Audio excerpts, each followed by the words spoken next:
Video में ॻाल्हि कंदासीं ड्रामा अदाकार लाला रफ़ीक ज़हूर जे बारे में। उहो केरु ऐं किथां जो आहे ऐं उन खां अलावा उन कॾहिं पंहिंजे कैरियर जो आगाज़ कयो ऐं केतिरियूं सिंध में फिल्मूं ऐं ड्रामा उन रिलीज़ कराया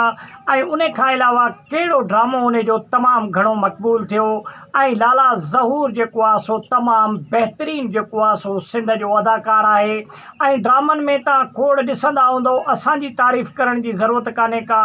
तव्हां पाण उन जी एक्टिंग ॾिसंदा हूंदो ऐं ड्रामनि में तव्हां ॾिसंदा हूंदो त हिकु बहितरीनु रोल अदा करण वारो उहो शख़्स आहे। दोस्तो लाला रफ़ीक ज़हूर दादू जो रहाकू आहे ऐं लाला रफ़ीक ज़हूर 1988 में पंहिंजे कैरियर जो आगाज़ कयो दोस्तो ऐं उन खां अलावा उन्हनि खोड़ सारनि ड्रामनि में कमु कयो, लेकिन तमामु घणो जेको मक़बूल थियो उहो ज़हर ज़िंदगी ड्रामा ऐं पत्थर दुनिया ड्रामा जेको हुयो उन में बि तमामु घणे उन पंहिंजे एक्टिंग जो अदाकारियूं ॾसियूं ऐं लाला ज़हूर हिकु दबंग जेको आहे सो अदाकार आहे। लाला रफ़ीक ज़हूर जंहिंजी अदाकारी तमामु घणी एक्टर जेके फिल्म शूटिंग कंदा आहिनि उन्हनि खे डायरेक्टरनि खे बि तमामु घणी वणंदी आहे ऐं उन खां अलावा सिंध जी आवाम पंहिंजे आर्टिस्टनि सां ऐं पंहिंजे गुलकारनि सां हूअं ई तमामु घणी मोहबत कंदी आहे। ऐं लाला रफ़ीक ज़हूर जो जेको पहिरियों जेको आहे सो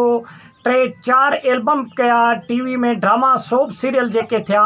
ऐं उन खां अलावा विच में कुझु टाइम लाला रफ़ीक ज़हूर पासो बि करे इख़्तियार करे वियो हो, ड्रामनि में न पियो ॾिसण में अचे। लेकिन उन खां पोइ जल्दी जेका ॿी जेको आहे सो ड्रामा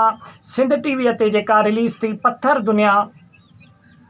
उन में लाला रफ़ीक ज़हूर जो तमामु बहितरीनु किरदारु हुयो ऐं लाला रफ़ीक ज़हूर 2-3 सालनि खां पोइ जेको आहे सो इन पत्थर दुनिया में जॾहिं क़दम रखियो त साॻी बुलंदियुनि ते वञी पुॻो, साॻी जेको आहे सो पंहिंजो उरूज ॾिठईं। छाजे करे जो पत्थर दुनिया में तमामु बहितरीनु जेको आहे सो मूसा जे नाले सां